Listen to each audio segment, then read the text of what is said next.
बीकॉमच्या विद्यार्थ्यांनो, फायनान्शियल अकाउंटमध्ये आपण पहिल्या अगोदर त्यात काय आहे, कारण आपल्याला काय शिकायचं आहे, बराचसा जो कोर्स आहे तो बीकॉम फायनल आणि बीकॉम फायनलच्या चॅप्टरवरच तो डिपेंड आहे. त्याच्यामुळे मी तुम्हाला त्यात जे नवीन वेगवेगळे जे गणित असेल तेच तुम्हाला थोडं समजून सांगणार आणि त्याच्या आधारावर तुम्हाला तो सब्जेक्ट आरामशीर करता येईल.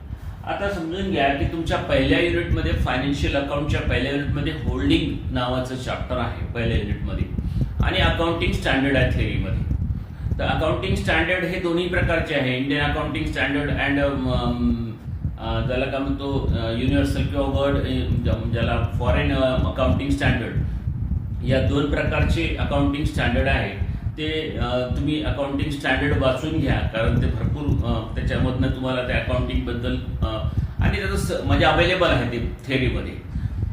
तुम्ही गुगल सर्च केलं तरी अकाउंट स्टँडर्ड तुम्हाला मिळून जाईल की Indian accounting standard and foreign accounting standard. जर दोन्ही तुम्ही गुगलमध्ये सर्च केलं, दोन्ही हिंदीमध्ये मिळू शकतो आणि मराठीमध्ये मिळू शकते. त्यानंतर पहिल्या युनिटमध्ये तुम्हाला होल्डिंग नावाचं चॅप्टर आहे. होल्डिंग तसं आपलं बीकॉम फायनलला चॅप्टर झालेलंच आहे, त्याचेच गणित तुम्ही जर प्रॅक्टिस केली तरी तुम्हाला ते होल्डिंग चॅप्टर कव्हर होऊन जाईल. तरी मी सुद्धा तुम्हाला 1 ते 2 गणित होल्डिंगचे पुन्हा एक वेळा रिव्हिजन म्हणून शिकवून देणार. त्याच्यामुळे होल्डिंगमध्ये असं नवीन काही वेगळं नाही आहे, फक्त थोडंसं होल्डिंगमध्ये एक बोनस म्हणजे बीकॉमला आपण बोनसमध्ये शिकलो नव्हतो, तर त्यातला काही बोनस पार्ट आहे होल्डिंगमधला, तो बोनस इश्यू करण्याबद्दल आपण तो पार्ट थोडा शिकून घेऊ. त्याच्यानंतर दुसरं युनिटमध्ये क्लेम नावाचं चॅप्टर आहे. तर इन्शुरन्स क्लेम आपल्याला ते सुद्धा बीकॉम फायनललाच होतं, परंतु इन्शुरन्स क्लेम बीकॉम फायनलला जेव्हा होतं तर ते पूर्ण नव्हतंच, कारण त्यातला काही पार्ट आपल्याला बीकॉम फायनलला तसं मी तुम्हाला शिकवलं होतं, परंतु याच्यामध्ये बीकॉम मध्ये फक्त पोअर सेलिंगवर, म्हणजे उदाहरणार्थ गोदामध्ये जो माल खराब होतो, तो खराब झाल्यानंतर इन्शुरन्स कंपनी तुम्हाला तो पूर्ण क्लेम देत नाही आणि म्हणून त्याला खराब झालेल्या मालाला आपण काय करतो, काही अंशी तो माल विकतो आणि काही अंशी गोदामात राहतो. ज्यावेळेस आपल्याला आपल्या गोदामात फायर लागली असेल किंवा ज्याला मेमोरंडम पिरियड जो असतो त्या पिरियड मधलं जो कुठला पुअर सेलिंग असेल, म्हणजे खराब झालेला माल, या संदर्भामध्ये त्या क्लेम मध्ये आहे. तर त्याची मी तुम्हाला 1 ते 2 गणित त्याची पण शिकवून देणार. त्याच्यानंतर मग अमलगमिशन आहे. तर अमलगमिशन तुम्हाला amalgamation, absorption, reconstruction and reorganisation 4ही chapter याच्यामध्ये आहे. तर अमलगमिशन आणि रिकन्स्ट्रक्शनचे तुम्हाला 1-2 गणित रिवाइज म्हणून ते सांगून देणार. परंतु आता हायर परचेस हा फर्स्ट इयरला किंवा सेकंड इयरला, काही जर तुम्ही दुसरे अमरावती विद्यापीठाचे विद्यार्थी असाल तर तुमच्या कुठे ना कुठं फर्स्ट इयर सेकंड इयर मध्ये ते हायर परचेस चॅप्टर नावाचं असेलच, ज्याला क्रयवक्र असे मराठीत म्हणतो. आणि म्हणून हायर परचेसचं या ठिकाणी तुम्ही फर्स्ट इयरला होते, पण त्यातून फक्त तुम्हाला टेबल बनवता येतील. आणि परंतु हायर परचेस मध्ये या ठिकाणी रिपजेशनच्या बाबतीमध्ये जास्त विचारलेला आहे आणि म्हणून मी हा पार्ट तुम्हाला फार नवीन आहे रिपजेशनचा, कारण रिपजेशन झालं नाही आणि म्हणून मी त्याला तुम्हाला 2-4 एक्झाम्पल शिकवणार. आता रिपजेशन्स म्हणजे तुम्हाला माहित असेल की एक सारांश सांगतो की आपण आता हायर परचेस शिकवणार तुम्हाला. तर रिपजेशन्स हे 2 प्रकारचे असतात, फुल्ली रिपजेशन्स आणि पार्शियल रिपजेशन्स.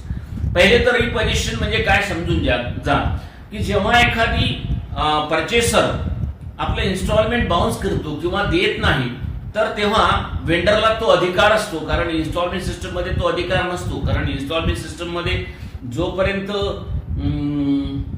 पहिला इन्स्टॉलमेंट दिल्याबरोबरच त्याला ओनरशिप ट्रान्सफर केल्या जात असते, परंतु हायर परचेस मध्ये जोपर्यंत लास्ट इन्स्टॉलमेंट पे होत नाही तोपर्यंत परचेसर कडे त्याचं काय म्हणतो त्याला आपण ओनरशिप ट्रान्सफर होत नाही, म्हणजे तो मालक बनत नाही.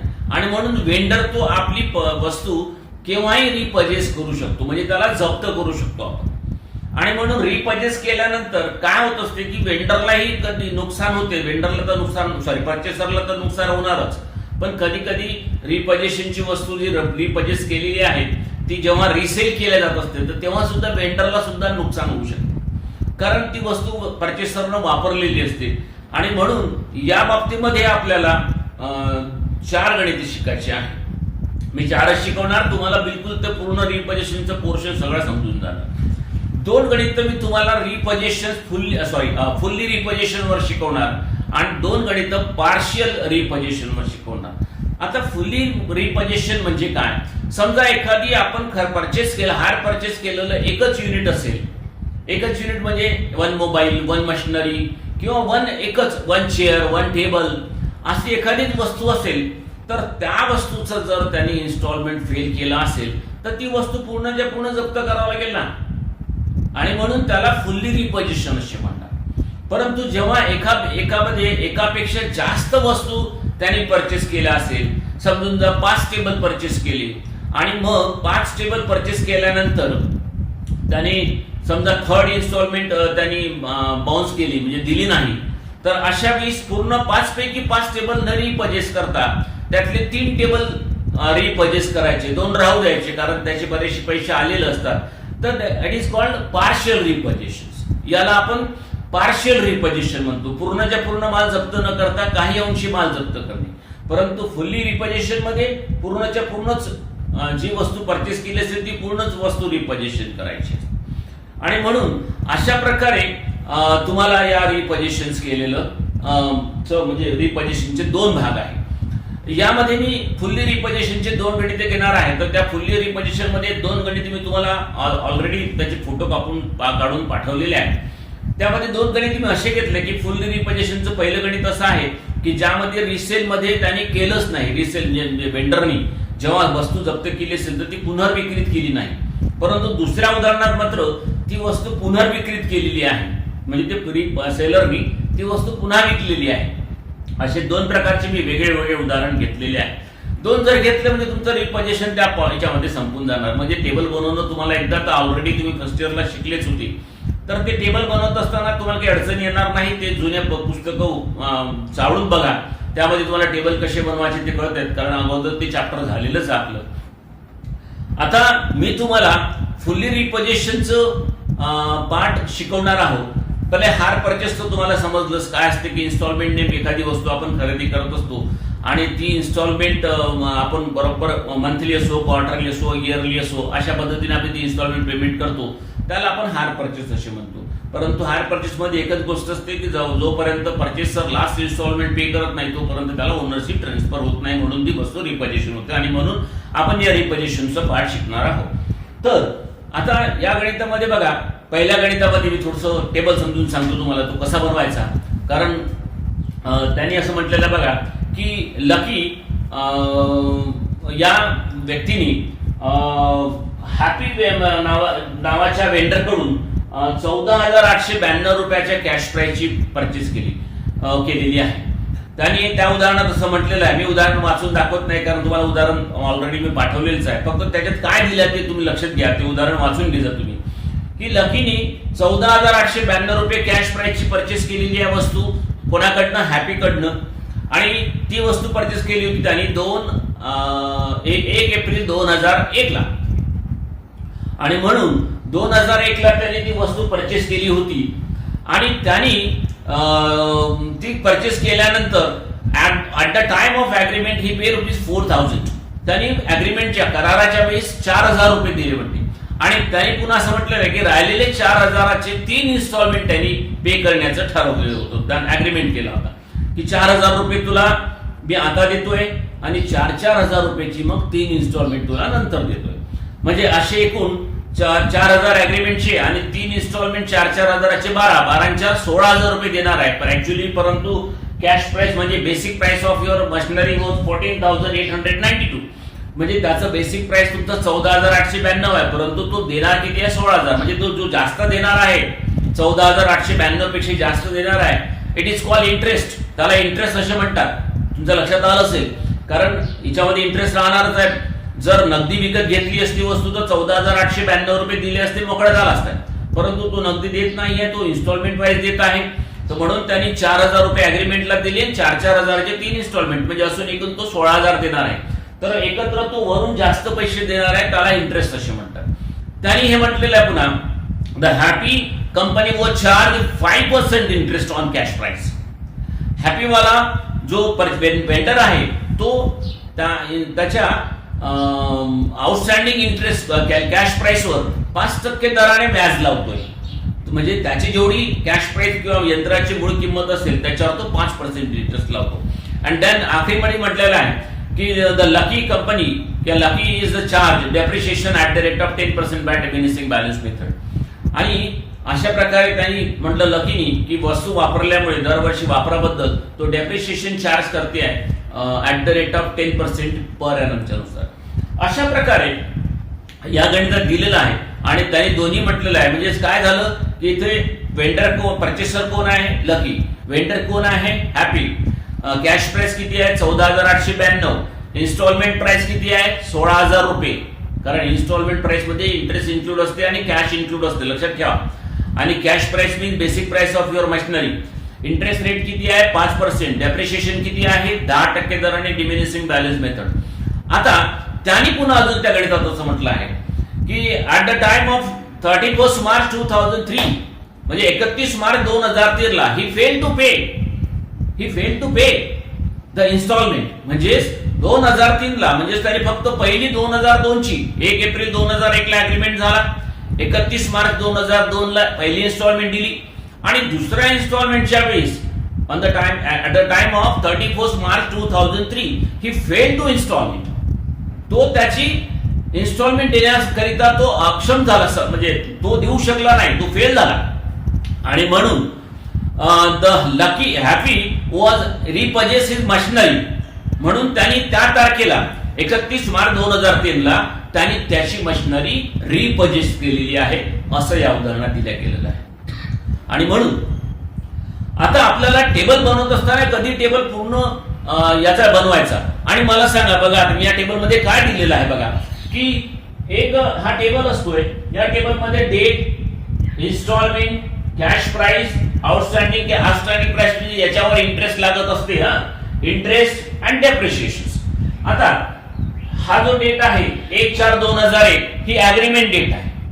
अग्रीमेंट या तारखेला झालं होतं. 31 मार्च 2002 ही फर्स्ट इन्स्टॉलमेंट, ही सेकंड इन्स्टॉलमेंट आणि ही थर्ड इन्स्टॉलमेंट. अशा त्यांनी 4,000च्या 4 इन्स्टॉलमेंट आणि अग्रीमेंटचे 4,000 रुपये, अग्रीमेंटचे 4,000 आणि 4,000च्या 4 इन्स्टॉलमेंट असून 4 16,000 रुपये हे झालेलं आहे. ठीक आहे, हे 16,000 रुपये होणार. आणि मग त्यांनी काय म्हटलेलं आहे का बघा की हे 4,000 अग्रीमेंट दिलेलं आहे. या अग्रीमेंट मध्ये आणि हे जर तुमचं कॅश प्राइस. ठीक, आता 4,000 अग्रीमेंटचे दिलेले आहेत. त्यांनी 14,892 रुपये द्यायचे होते, त्यापैकी फक्त दिले किती? 4,000 दिले. म्हणजे त्याचे द्यायचे किती राहिले? 10,892. आउटस्टँडिंग कॅश प्राइस कसं काढतात बघा की एकूण पहिल्या दिवशीला किती द्यायचे होते? 14,892 रुपये. किती द्यायचे होते? 14,892. त्यापैकी त्याने अग्रीमेंटला किती दिलेले आहेत? तुम्हाला 4,000 दिलेले आहेत. म्हणजे 14,892 मधून 4 दिले तर द्यायचे किती राहिले? 10,892. तर हे 10,892 1 तारखेपासून तर 31 मार्च पर्यंत आउटस्टँडिंग राहिले. आणि म्हणून या आउटस्टँडिंग वर 5% प्रमाणे इंटरेस्ट लागला. हा जो इंटरेस्ट काढला तो या रकमेवर काढला 10,892 वर. कारण एवढी 14,000 पहिले द्यायचे होते पण 4 दिले होते. या दिलेल्या 4 मध्ये इंटरेस्ट काहीच नव्हतं म्हणून तो डायरेक्ट कॅश प्राइस मध्ये लिहिलं. इंटरेस्ट पहिल्या दिवशी लागत नाही, डेप्रिशिएशन पहिल्या दिवशी लागत नाही. मग 14,892 मधून 4,000 दिले, द्यायचे राहिले 10,892. या 10,892 वर 5% दराने काढा तर 545 रुपये येतात. किती येतात? 545. आणि मग हे 545 या 4,000 मायनस करायचे. कारण आपण इन्स्टॉलमेंट दिलेली आहे त्या इन्स्टॉलमेंट मध्ये इंटरेस्ट इतकं आहे ना 545. म्हणून इन्स्टॉलमेंट 4,000 मधून 545 मायनस करा तर कॅश प्राइस ची रक्कम निघते 3,455 रुपये. हे कसं काढलं? या 4,000 मधून 545 इंटरेस्टचे मायनस केले, मग ही रक्कम निघाली. आता मला सांगा पहिल्या वर्षीला 10,892 द्यायचे होते. मग त्यातनं आता पुन्हा जेव्हा 4,000ची इन्स्टॉलमेंट दिली तर या 4,000च्या इन्स्टॉलमेंट मध्ये कॅश प्राइस किती होते? 3,455 रुपये. तरी 3,455 रुपये आपण कॅश प्राइस दिली. ऑलरेडी द्यायचे राहिले होते 10,892. मग 10,892 मधून पुन्हा हे मायनस करा 3,455 रुपये. तर आता तुमची कॅश प्राइस देणे बाकी किती राहते? 7,432 रुपये. या रकमेमधून ही रक्कम काय करायची असते? मायनस करायची असते, वजा करायची असते. मग या रकमेतून ही रक्कम वजा केल्यानंतर 7,432 रुपये राहते. 2000 ला, तर मग ही वर्षभर रक्कम आउटस्टँडिंग राहणार, याला म्हणून आउटस्टँडिंग कॅश बॅक म्हणतं ना. मग याच्यावर पुन्हा इंटरेस्ट लागेल 5%. कशावर? 7432 वर. तर ते येणार 372 रुपये. किती येणार? 372 रुपये. मग हे 372 रुपये इंटरेस्टची निघाले दुसऱ्या वर्षी.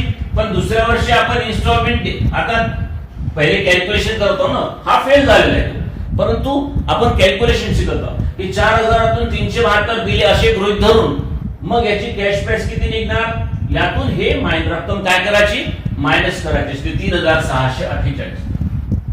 आणि मग काय झालं की 3648 7432 मधून मायनस केले एवढे आउटस्टँडिंग राहते. यामधनं मग ही रक्कम आता बघा 3804 रुपये आणि शेवटची इन्स्टॉलमेंट आपण किती दिलेली आहे, 4000ची.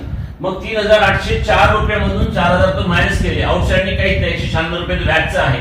ही एवढी अशी रक्कम तुम्हाला या प्रकारे टेबलचं इंटरेस्ट बनवायचं. आता पुढे बघा डेप्रिशिएशन कसं कॅल्क्युलेट केली जाते.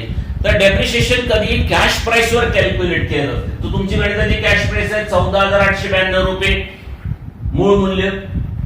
हे घेतलं 1 तारखेला घेतलं, त्याच्यावर 10%, 14892 वर 1489 इथं लिहिली इंटरेस्ट. ही रक्कम मायनस झाली, याला बुक व्हॅल्यू म्हणतात. 14400 13403. याच्यावर पुन्हा 10%, मग ही रक्कम राहते, मग याच्यावर पुन्हा 10%.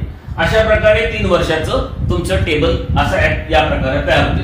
परंतु तुम्ही बघा ही रक्कम दिलेली आहे, ही रक्कम दिलेली आहे आणि ही फेल झालेली आहे. ही फेल झाली म्हणजे अकाउंटिंग तुमचं फक्त या डेट पर्यंत होणार.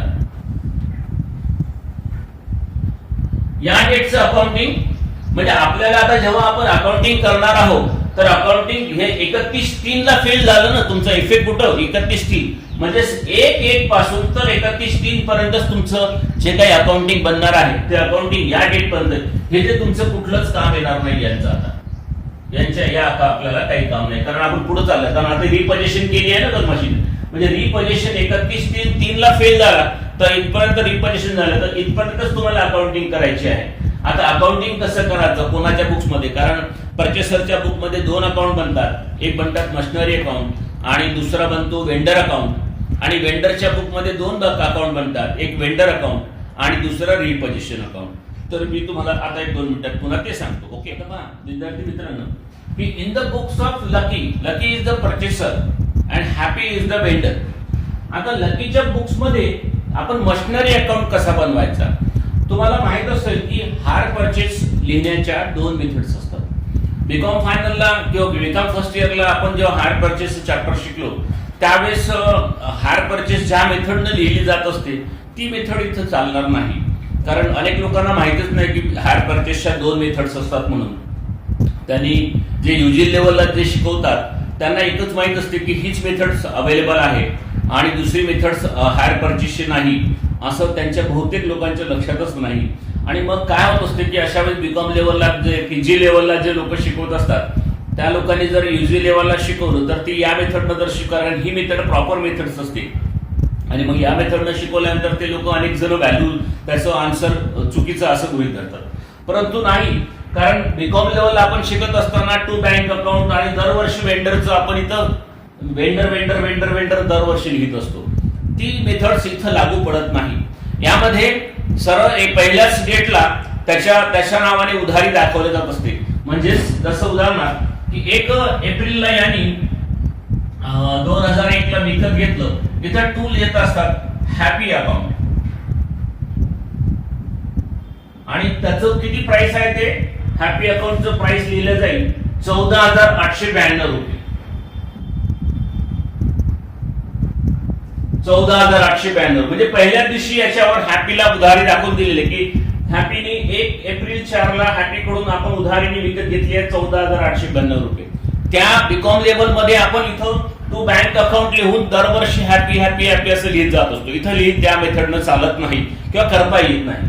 आणि मग अशा वेळेस ही मेथड्स आहेच नाही बा असे लोक काही गृहीत धरतात. तर इथं काय दिसते की या लकीने मशिनरी विकत घेतलेली आहे कोणाकडनं, हॅपी कडनं 1 एप्रिल 14892 रुपये.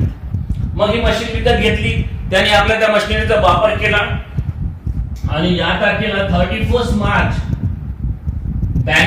2002 ला फक्त depreciation account by depreciation account, तर पहिल्या वर्षी त्याचं डेप्रिशिएशन आहे 1489 आणि मग याचं याच तारखेला बॅलन्स येणार, बॅलन्स सीडी 14,892 मधनं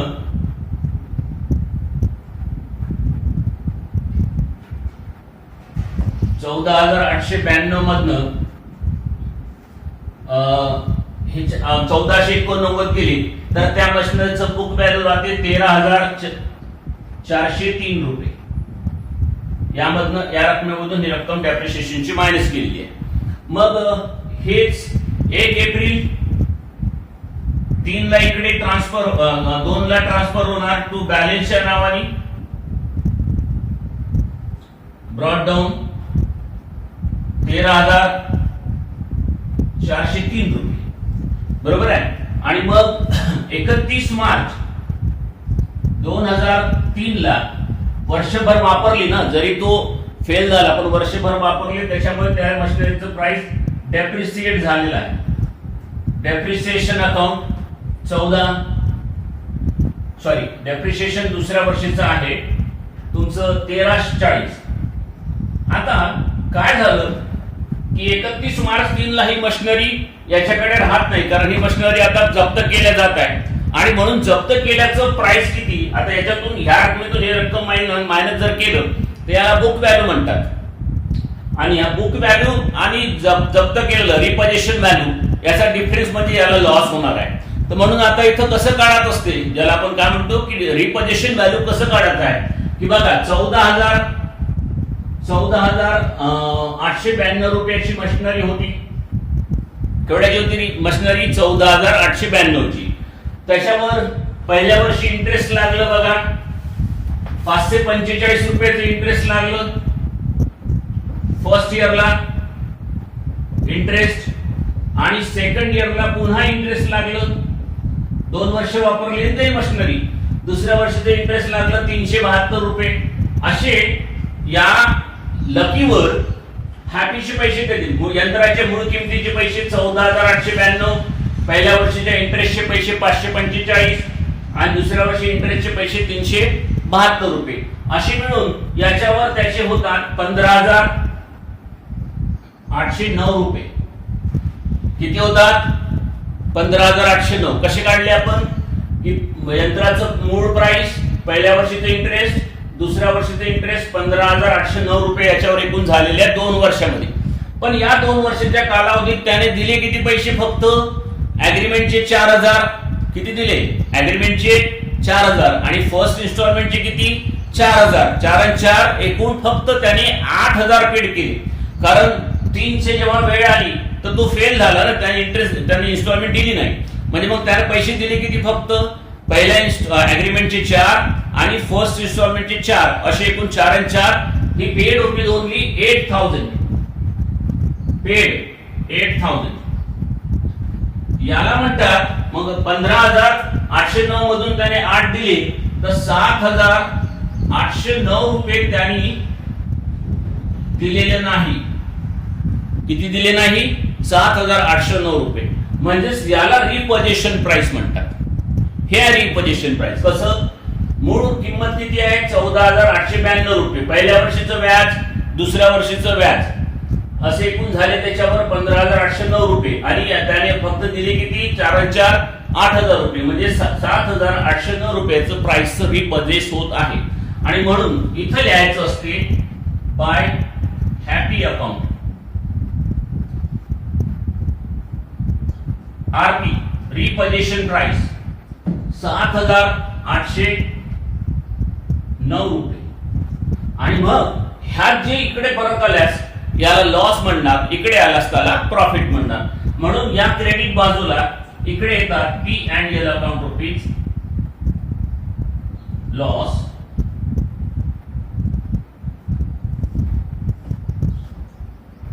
तो निघणार 13,403 रुपये. 13,403 रुपये यामधनं हे 2 रक्कम मायनस केल्यास तो लॉस निघतोय. तर 4,254 रुपयाचा लॉस निघतोय. कळलं? अशा प्रकारे तुमचा हा पहिला मशिनरी अकाउंट बनणार. ओके, आता हा झाला लकीच्या बुक्स मध्ये मशिनरी अकाउंट. हे कसं काढलं कळलं तुम्हाला? हे रिपोजिशन प्राइस आरपी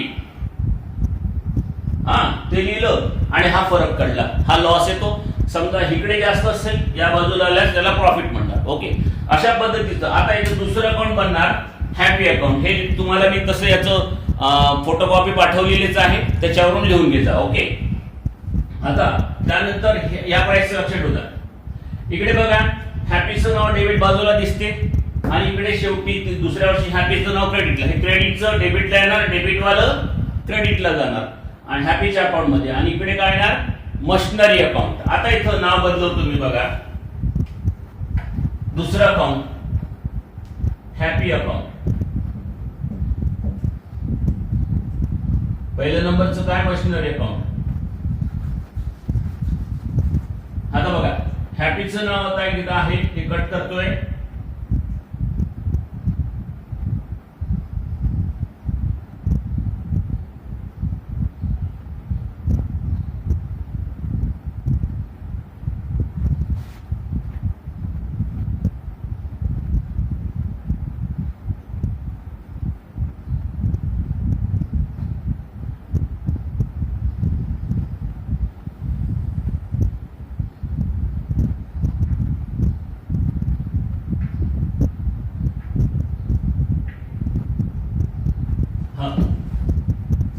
तर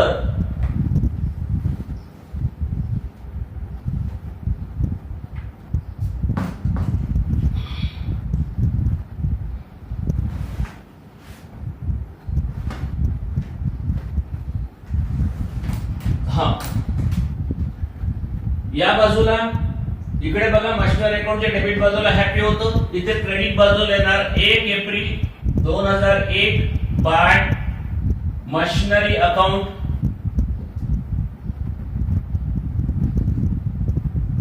14,000 किती 892. आणि मग याचा अर्थ झाला की हॅपीला आपल्याला 14,892 जातो. तर मग 31 मार्च 2002 ला बाय इंटरेस्टचे पैसे लागणार. Interest account. इंटरेस्टचे पैसे आहे तुमची किती 545. याची बेरीज होणार. आणि ह्या बाजूला 1 एप्रिलला आपण टू बँक अकाउंट पहिली इन्स्टॉलमेंट दिली 4,000ची आणि 31 मार्चला 2002 ला पुन्हा एक इन्स्टॉलमेंट दिलेली आहे बँक अकाउंट 4,000 रुपये. बघा पहिल्या वर्षी एकूण 14,892 रुपये मशिनरीचे द्यायचे होते. इंटरेस्ट बद्दल 545 असे मिळून 15,437 होतात.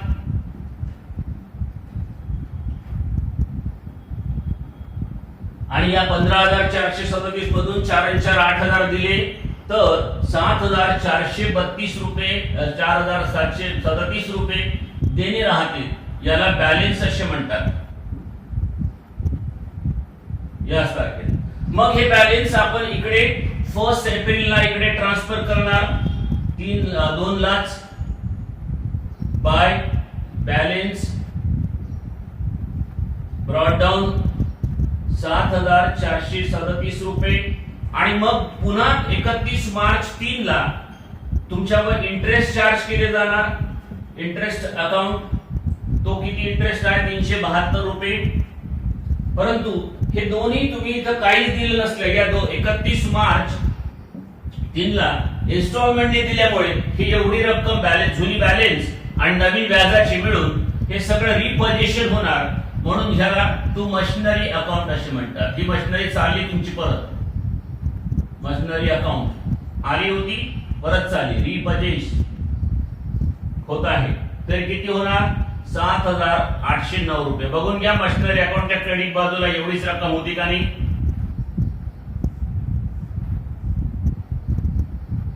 7,809 रुपये. अशा प्रकारे 2 अकाउंट या लकीच्या बुक्स मध्ये तयार होतील. ओके, असेच मग आता हॅपीच्या बुक्स मध्ये जेव्हा करू अकाउंट तर हे डेबिट वाले सर्व क्रेडिटला येणार आणि क्रेडिट वाले सर्व डेबिट बाजूला येणार. तर बघा हे लिहिणं झालं तुमचं, तुम्हाला झेरॉक्स म्हणजे कॉपी पाठवलेलीच आहे. आता in the books of happy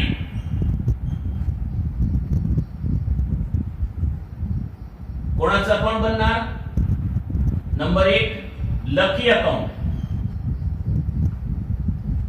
मी काय बोललो की हे डेबिट वाले सगळं क्रेडिट बाजूला येणार आणि क्रेडिट वाले डेबिटला. आता बघा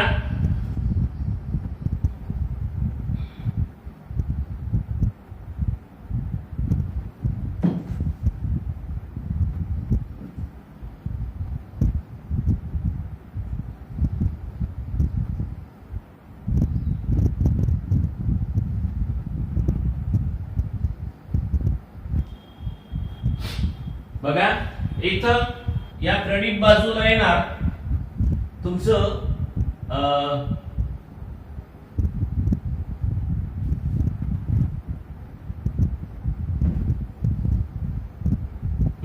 इकडे येणार आता टू HP सेल्स अकाउंट. केवढ्याचं सेल्स केलं होतं त्यांनी? 14,892 रुपयाचं. आणि मग 31 मार्चला आपण त्याच्यावर इंटरेस्ट चार्ज केलेला आहे 545 रुपये. 1 तारखेला आपल्याला त्याच्याकडून पैसे मिळाले होते बँक अकाउंट 4,000 रुपये. 31 मार्चला पुन्हा पैसे मिळाले होते बँक अकाउंट 4,000 रुपये. आणि मग 31 तारखेला पुन्हा याचं बॅलन्स राहणार तेच किती 7,437 रुपये. मग हे बॅलन्स इकडे येणार 1 April 2002 to balance brought down 7,437 आणि 31 मार्चला पुन्हा त्याच्यावर इंटरेस्ट चार्ज केले जाणार. इंटरेस्ट किती 372. आणि मग इथे आता हे एवढे पैसे आपण त्याचे का करतो 31 मार्चला याने पैसे न दिल्यामुळे बाय रिपर्चेस अकाउंट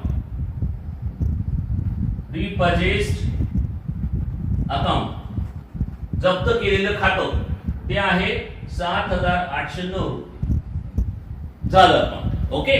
आता याच्या बुक्स मध्ये रिपर्चेस अकाउंट कसं बनणार 2 नंबर इथं सांगतो. रिपर्चेस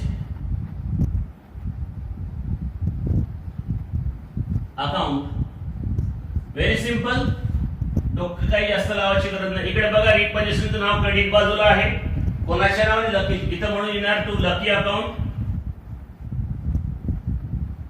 तारीख आहे 31 मार्च 3